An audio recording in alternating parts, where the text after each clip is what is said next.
LeBron James reveals he's taking a break from social media, and he posted via social media. And with that said, I'll holla at y'all, getting off social media for the time being.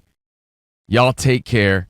King James, peace. Now, 99.9% of the time, when people dip off of social media, I roll my eyes and laugh when they announce it.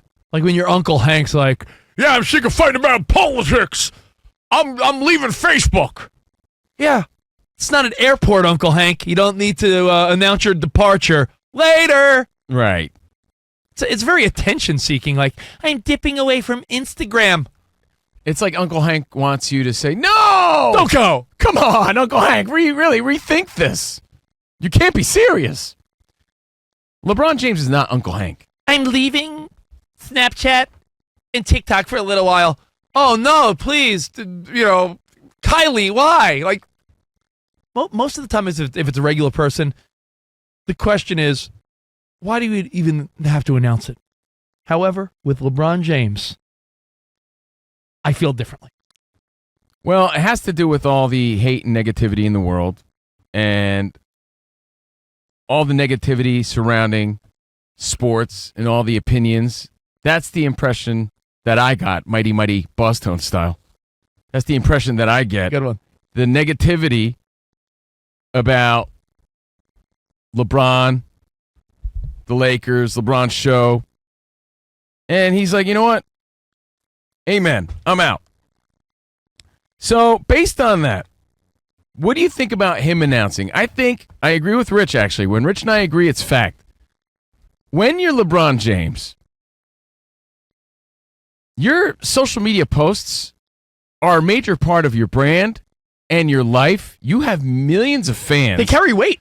It carries a lot of weight. We joke about if LeBron posted a picture or even an emoji, and that was it. Let's say pick a random emoji. Let's go. Let's say LeBron decided to go on Instagram and just post like the little devil emoji.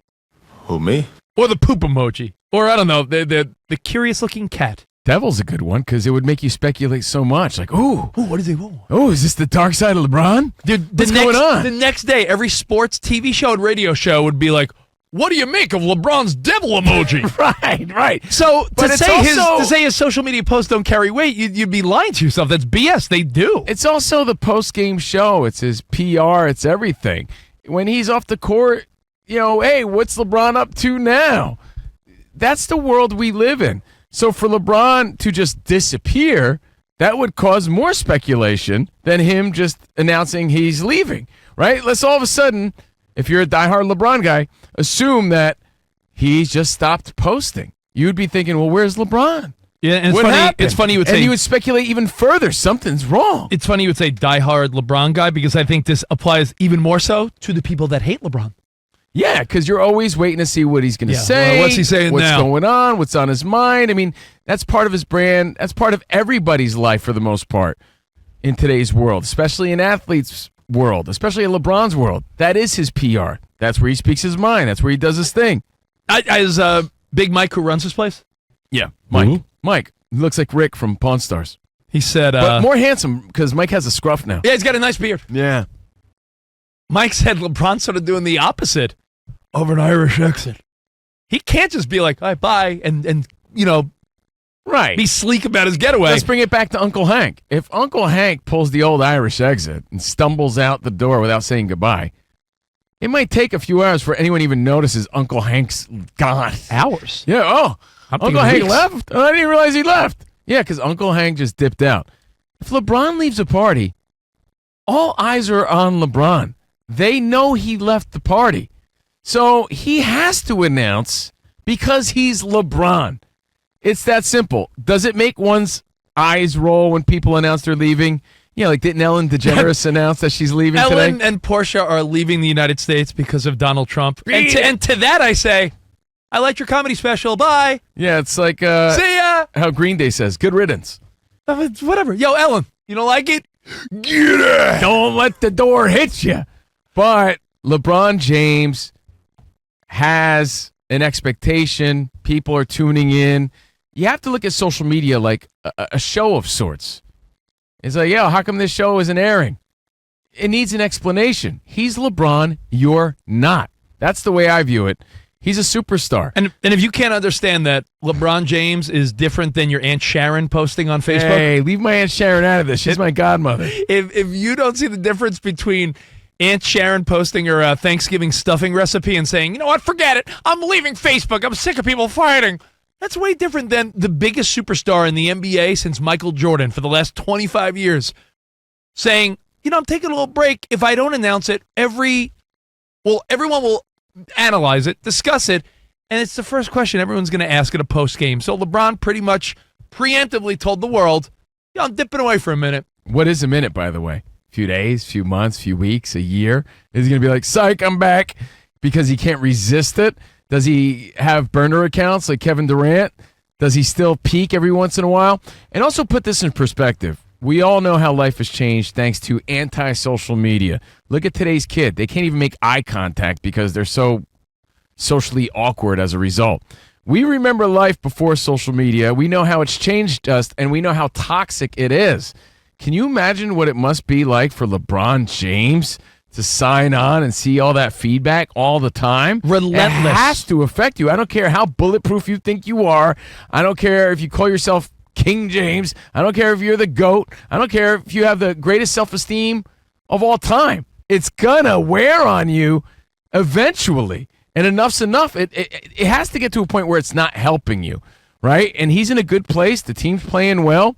Why does he need that? So, sometimes you don't want the noise either way. Like, there are times I'll read our feedback, and, it's really nice when people say, Covino and Rich, love you guys, blah, blah, blah. That makes you feel nice. Then there's always going to be people that are like, you guys stink. I hate you. Right. If and imagine how LeBron feels reading that I was going to say, if over and over again. If you and I could acknowledge that, good and bad, it's probably not healthy to get consumed in that. Take what regular people and people on the radio or podcast or TV deal with and times that by 1,000,000, and that's LeBron James. Yeah, none of us could even relate. One little insult, one little contrarian comment could put you in a bad mood like that.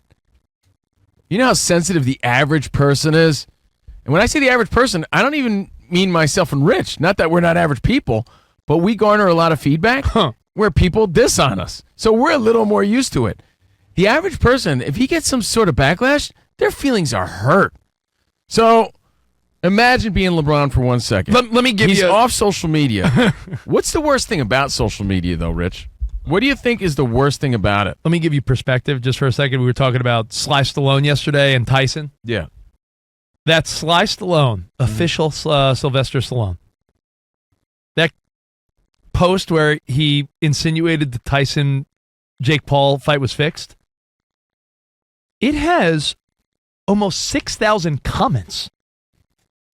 Like, that's thousands and thousands of people being like, Sly, here's what I think. That's thousands and thousands and thousands of more people commenting that ever even see your post.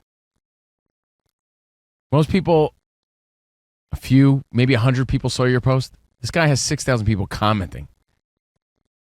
I mean, LeBron James, most posts he posts, thousands of comments.